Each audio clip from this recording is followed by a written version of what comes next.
नमस्कार बच्चों।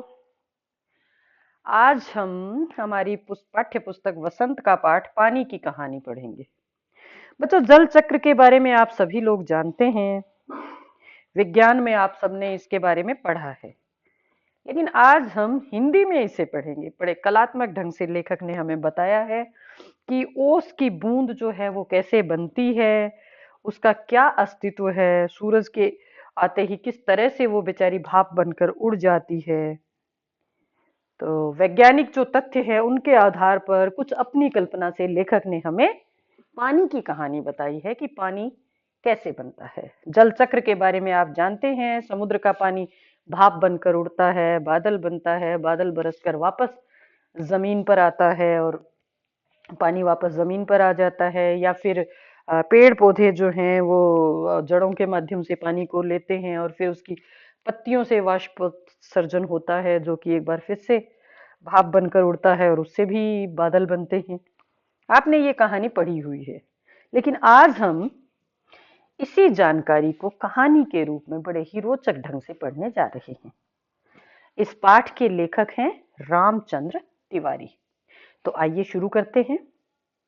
मैं आगे बढ़ा ही था कि बेर की झाड़ी पर से मोती सी एक बूंद मेरे हाथ पर आ पड़ी।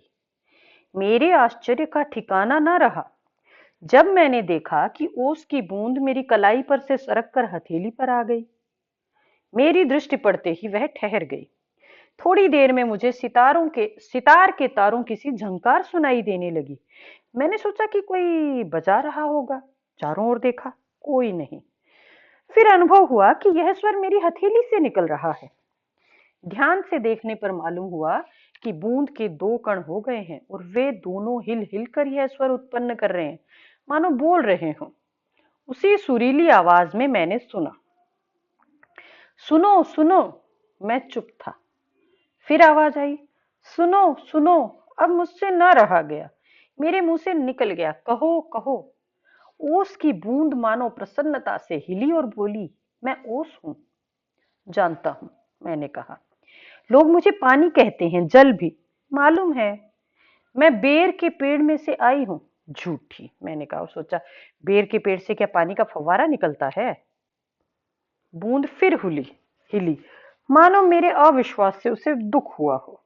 सुनो, मैं इस पेड़ के पास की भूमि में बहुत दिनों से इधर उधर घूम रही थी। मैं कणों का हृदय टटोलती फिरती थी कि एकाएक पकड़ी गई। कैसे? वह जो पेड़ तुम देखते हो ना, वह ऊपर ही इतना बड़ा नहीं है, पृथ्वी में भी लगभग उतना ही बड़ा है। उसकी बड़ी जड़ें, छोटी जड़ें और जड़ों के रोए हैं।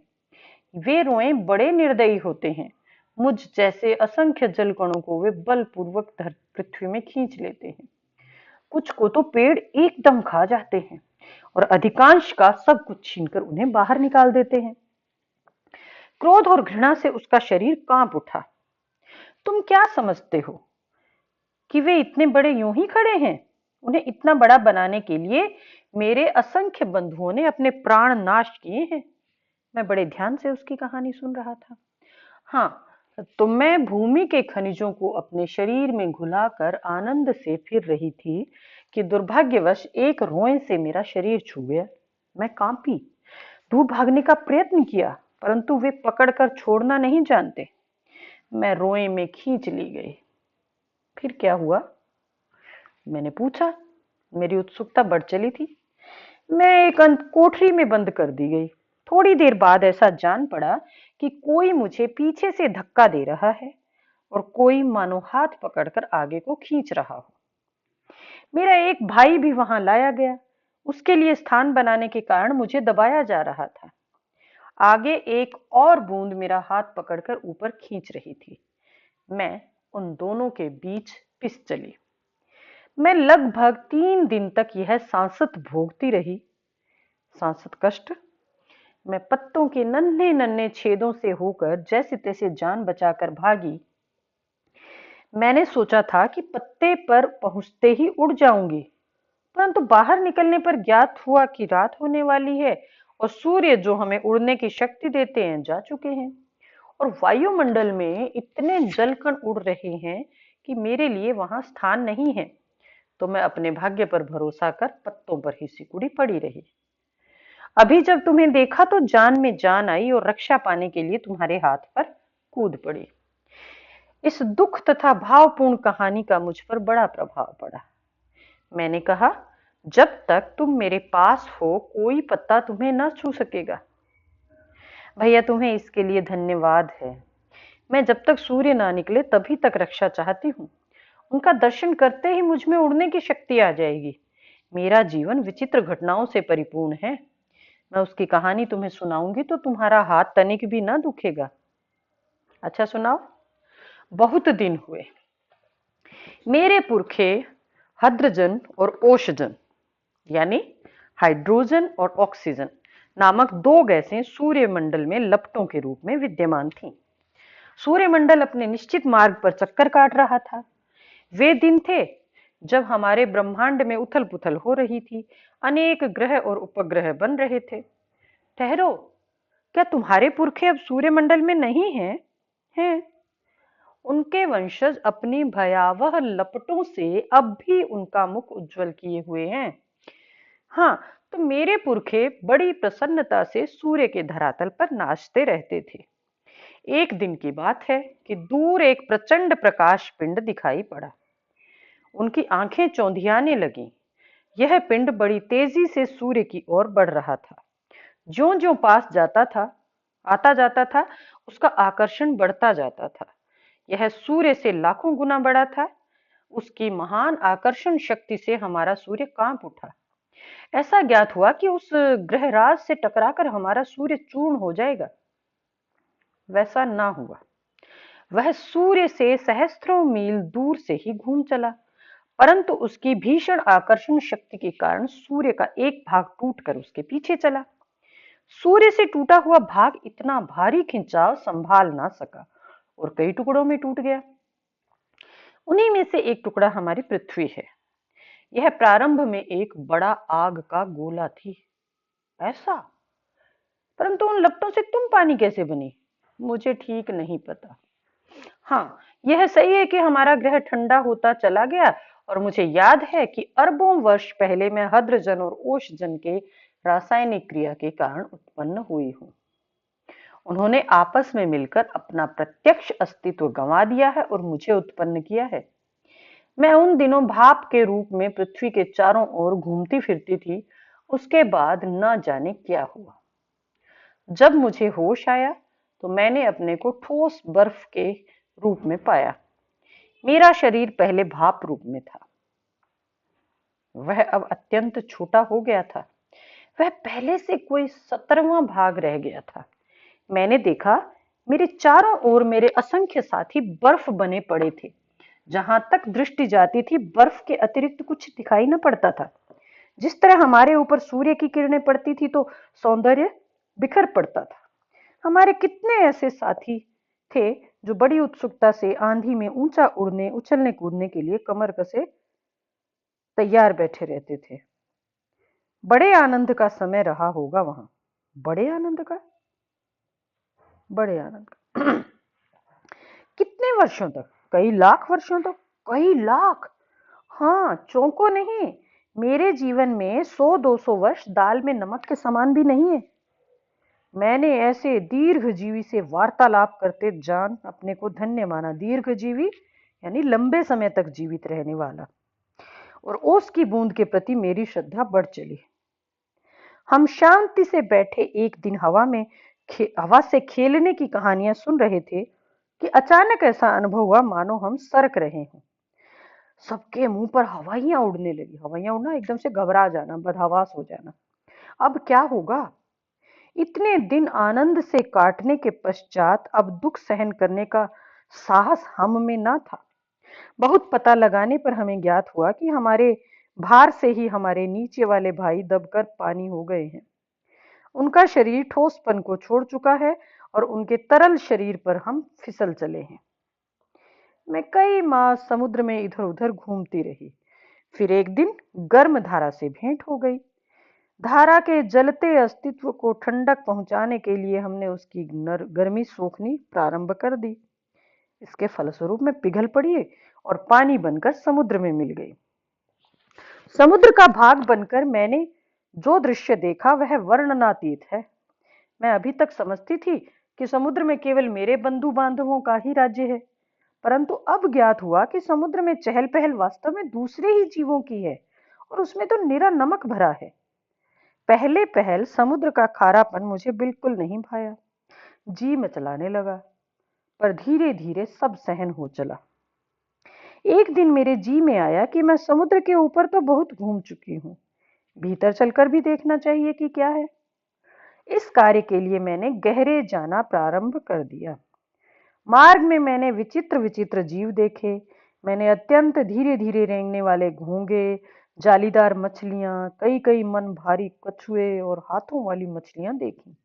हाथों वाली मछली कौन सी होती है बच्चों, आपको ध्यान में होगा? देखो नीचे जिक्र आया है, आप देखिए, एक मछली ऐसी देखी जो मनुष्य से कई गुना लंबी थी और उसके 8 हाथ थे। वह इन हाथों से अपने शिकार को जकड़ लेती थी। 8 हाथ वाली कौन सी मछली होती है बच्चों? ऑक्टोपस। बिल्कुल। मैं और गहराई की खोज में किनारों से दूर गई तो मैंने एक ऐसी वस्तु देखी कि मैं चौंक पड़ी। अब तक समुद्र में अंधेरा था, सूर्य का प्रकाश कुछ ही भीतर तक पहुंच पाता था और बल लगाकर देखने के कारण मेरे नेत्र दुखने लगे थे। मैं सोच रही थी कि यहाँ पर जीवों को कैसे दिखाई पड़ता होगा कि सामने ऐसा जीव दिखाई पड़ा मानो कोई लालटेन लिए घूम रहा हो। यह एक अत्यंत सुंदर मछली थी। उसके शरीर से एक प्रकार की चमक निकलती थी जो इसे मार्ग दिखलाती थी। इसका प्रकाश देखकर कितनी छोटी छोटी अनजान मछलियां इसके पास आ जाती थीं और यह जब भूखी होती थी तो पेट भर उनका भोजन करती थी। विचित्र है।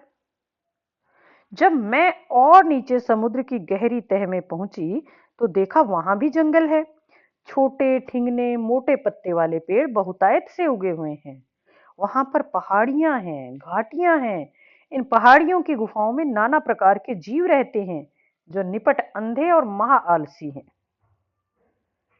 यह सब देखने में मुझे कई वर्ष लगे। जी में आया कि ऊपर लौट चलें, परंतु प्रयत्न करने पर जान पड़ा कि यह असंभव है। मेरे ऊपर पानी की कोई 3 मील मोटी तह थी। मैं भूमि में घुसकर जान बचाने की चेष्टा करने लगी। यह मेरे लिए कोई नई बात ना थी। करोड़ों जल कण इसी भांति अपनी जान बचाते हैं और समुद्र का जल नीचे धंसता जाता है। मैं अपने दूसरे भाइयों के पीछे पीछे चट्टान में घुस गई। कई वर्षों में कई मील मोटी चट्टान में घुसकर हम पृथ्वी के भीतर एक खोखले स्थान में निकले और एक स्थान पर इकट्ठा होकर हम लोगों ने सोचा कि क्या करना चाहिए।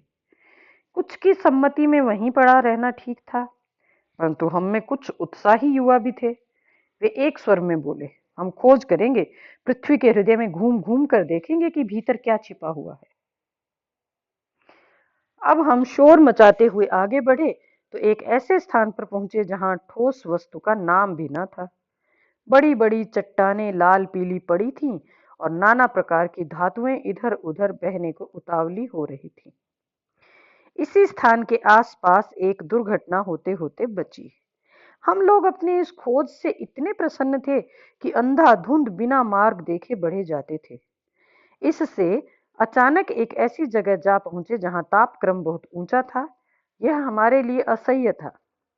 हमारे अगुआ कांपे और देखते देखते उनका शरीर ओशजन और हद्रजन में विभाजित हो गया। इस दुर्घटना से मेरे कान खड़े हो गए। मैं अपने और बुद्धिमान साथियों के साथ एक और निकल भागी। हम लोग अब एक ऐसे स्थान पर पहुंचे जहां पृथ्वी का गर्भ रह रहकर हिल रहा था। एक बड़े जोर का धड़ाका हुआ। हम बड़ी तेजी से बाहर फेंक दिए गए। हम ऊंचे आकाश में उड़ चले। इस दुर्घटना से हम चौंक पड़े थे। पीछे देखने से ज्ञात हुआ कि पृथ्वी फट गई है और उसमें धुआं, रेत, पिघली धातुएं और लपटें निकल रही हैं। यह दृश्य बड़ा ही शानदार था और इसे देखने की हमें बार बार इच्छा होने लगी। मैं समझ गया, तुम ज्वालामुखी की बात कह रही हो। हाँ, तुम लोग उसे ज्वालामुखी कहते हो। अब जब हम ऊपर पहुंचे तो हमें एक और भाप का बड़ा दल मिला। हम गरज कर आपस में मिले और आगे बढ़े। पुरानी सहेली आंधी के भी यहाँ दर्शन हुए। वह हमें पीठ पर लादे कभी इधर ले जाती तो कभी उधर। वह दिन बड़े आनंद के थे। हम आकाश में स्वच्छंद किलोले करते फिरते थे।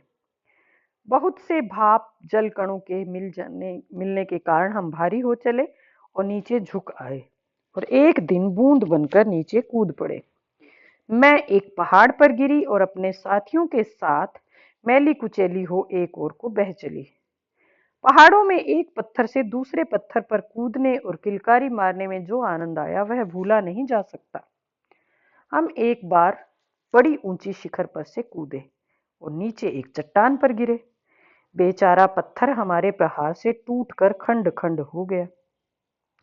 यह जो तुम इतनी रेत देखते हो, पत्थरों को चबा चबा कर हम ही बनाते हैं। जिस समय हम मौज में आते हैं तो कठोर से कठोर वस्तु हमारा प्रहार सहन नहीं कर सकती। अपनी विजय से उन्मत्त होकर हम लोग इधर उधर बिखर गए। मेरी इच्छा बहुत दिनों से समतल भूमि देखने की थी, इसलिए मैं एक छोटी धारा में मिल गई।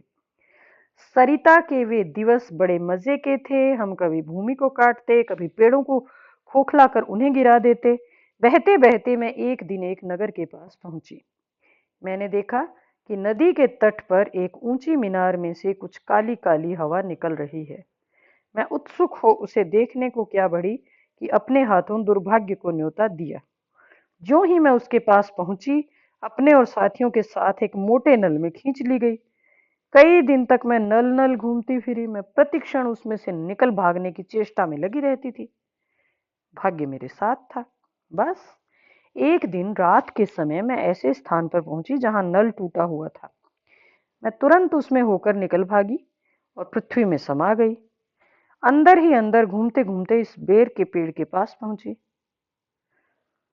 वह रुकी। सूर्य निकल आए थे। बस मैंने कहा, हाँ, मैं अब तुम्हारे पास नहीं ठहर सकती। सूर्य निकल आए हैं, तुम मुझे रोक कर नहीं रख सकते।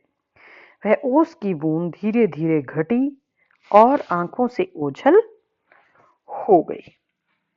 तो बच्चों, ये था हमारा पाठ, पानी की कहानी। पानी की कहानी को हमने एक अलग ढंग से पढ़ा। वही जल चक्र है जिसके बारे में हम विज्ञान में पढ़ते हैं, लेकिन यहाँ हमने इसको अलग ढंग से एक कहानी के रूप में पढ़ा। तो बच्चों, कैसी लगी आपको कहानी? पहले हम इस कहानी के प्रश्न देख लेते, शब्दार्थ देख लेते हैं, उसके बाद हम इसके प्रश्न करेंगे। पानी की कहानी। निर्दयी, दयाहीन, सांसत, बहुत कष्ट, पुरखे, पूर्वज, भयावह, डरावनी, पिंड, ग्रह, वर्णनातीत, जिसका वर्णन ना किया जा सके, निरा, सिर्फ, सम्मति, इच्छा, असह्य, जिसे सहन ना किया जा सके, किलोले, प्रसन्नता से किलकारियां भरना, प्रहार, आघात या चोट, न्योता यानी बुलावा। तो बच्चों, ये थे हमारे शब्दार्थ। अब हम इसके प्रश्न देखते हैं। लेखक को ओस की बूंद कहाँ मिली? कहाँ मिली थी? लेखक को ओस की बूंद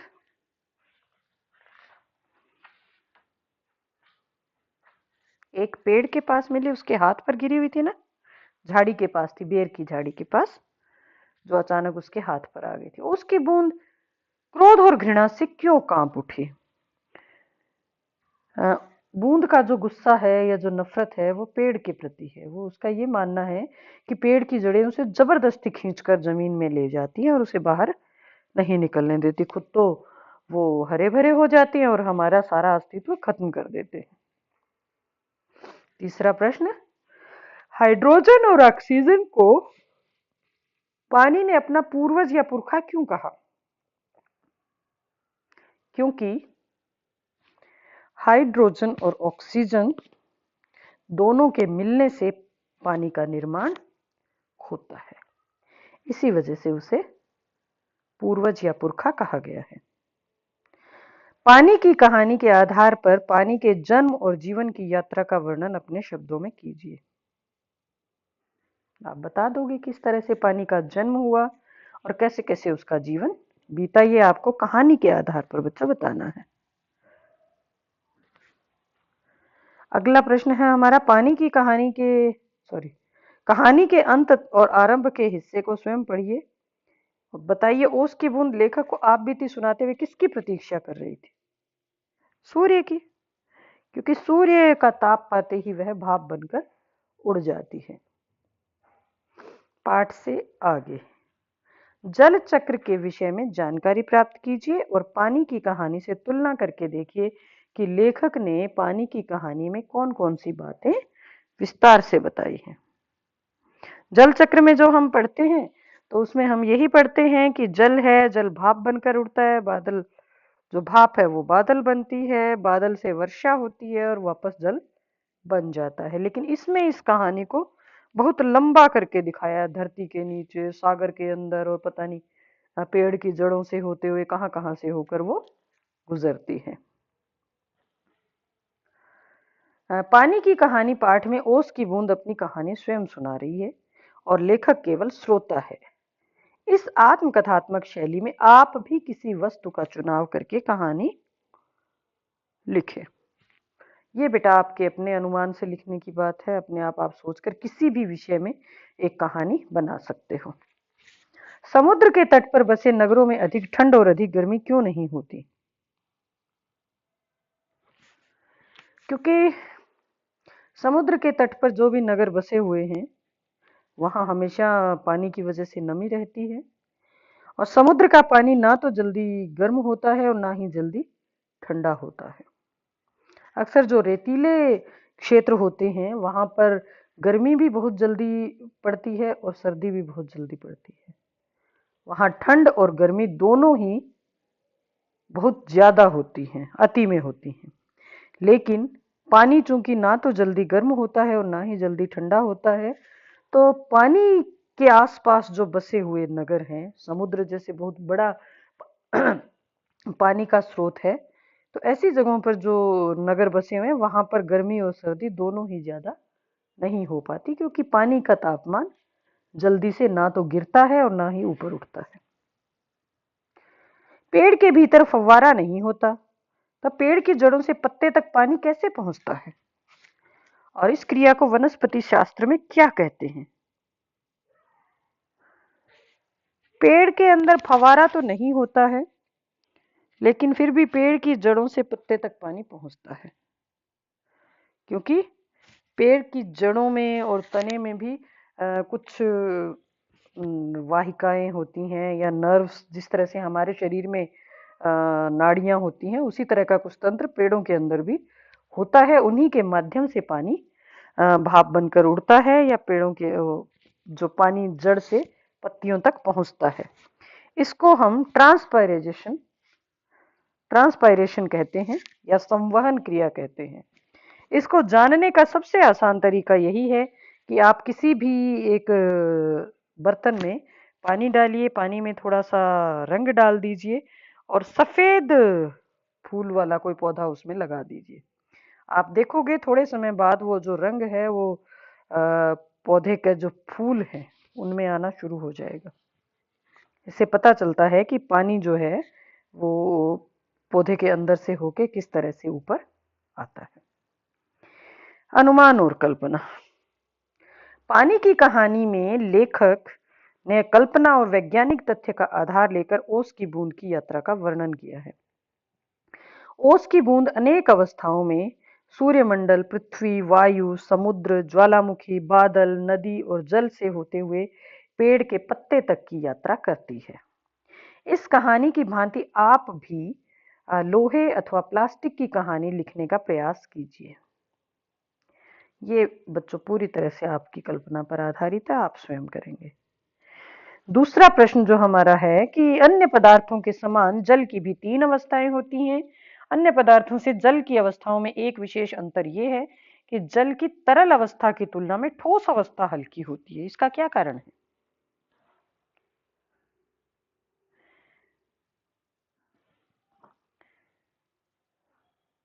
क्योंकि जो बर्फ है वो उसका घनत्व कम होता है, बर्फ बनते बीच बीच में हवा रह जाती है जिसकी वजह से वो हल्की होती है। इसके बाद तीसरा प्रश्न तो पढ़ने के लिए बच्चों, ये पढ़ लेना आप। और भाषा की बात है, किसी भी क्रिया को पूरी करने में जो भी संज्ञा आदि शब्द संलग्न होते हैं वे अपनी अलग अलग भूमिकाओं के अनुसार अलग अलग कारकों में वाक्य में दिखाई पड़ते हैं। जैसे वह हाथों से शिकार को जकड़ लेती थी। जकड़ना क्रिया तभी संपन्न हो पाएगी जब कोई व्यक्ति जकड़ने वाला हो, कोई वस्तु हो जिसे जकड़ा जाए। इन भूमिकाओं की प्रकृति अलग अलग है। व्याकरण में ये भूमिकाएं कारकों के अलग अलग भेदों जैसे कर्ता, कर्म, करण आदि से स्पष्ट होती हैं। अपनी पाठ्य पुस्तक से इस प्रकार के 5 और उदाहरण खोज कर लिखिए और उन्हें भली भांति परिभाषित कीजिए। तो हम अपनी पाठ्य पुस्तक में से इसी प्रकार के कुछ उदाहरण ढूंढने की कोशिश करते हैं।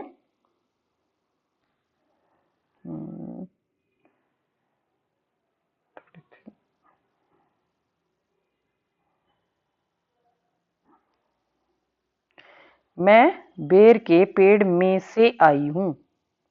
में से, इसी तरह से बेर के पेड़ से क्या पानी का फव्वारा निकलता है। उसके बाद लिखिए, पेड़ के पास की भूमि में बहुत दिनों तक पड़ी रही। मैं कणों का हृदय टटोलती थी।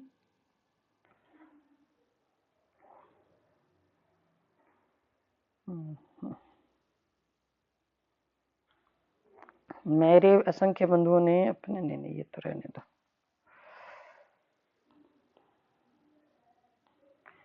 इसके अलावा मैं भूमि के खनिजों को अपने शरीर में घुलाकर आनंद से फिर रही थी।